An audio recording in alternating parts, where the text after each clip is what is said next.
And guys, nakabili po ako ng 6 liters of dishwashing liquid.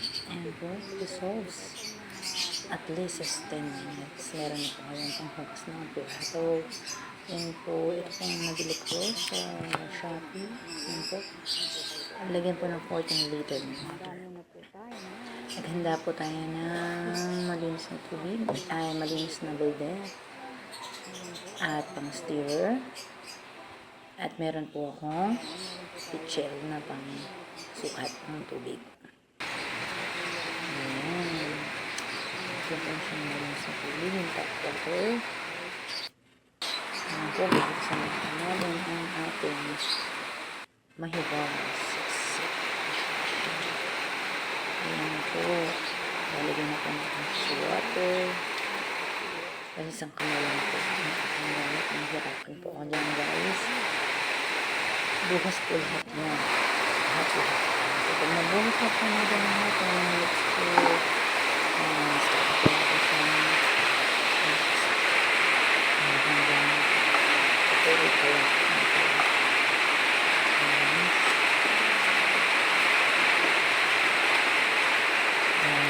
At pagkatapos po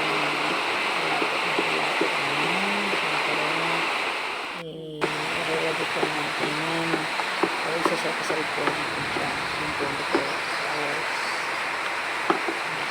Bali yan try ko lang po pala yun. Palapot na palapot. Ayan. Pinapagin na malapot na siya. Pwede siyang itabi, guys.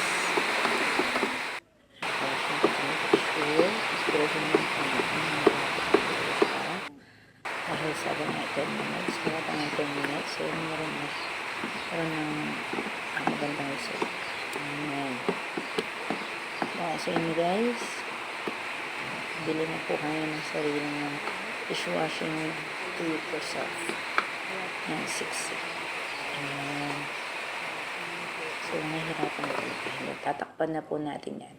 Set aside 24 hours. At pagkatapos, ayan, 24 hours. Tingnan nyo naman. Crystalline po yung ano niya, texture. At appearance niya.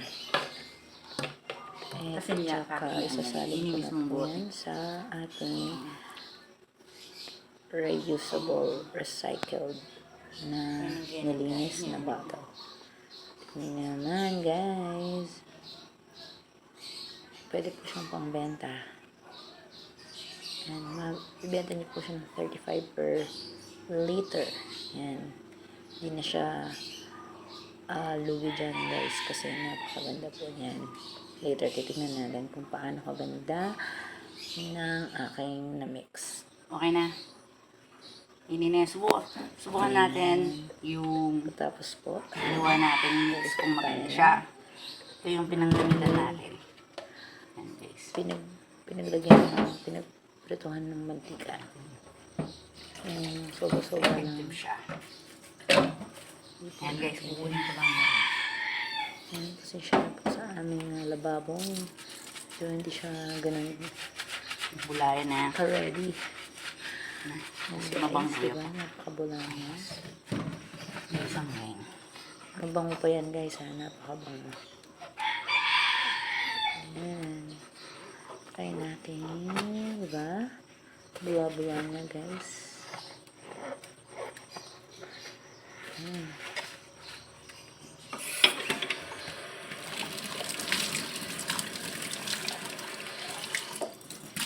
Sa isang patak. Dami kaya. Ano naman.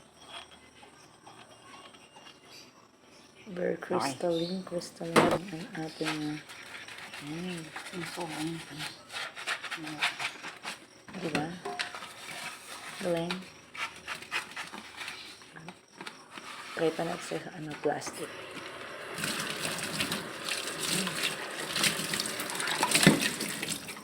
And favorite kainin was ayan. Yan, guys.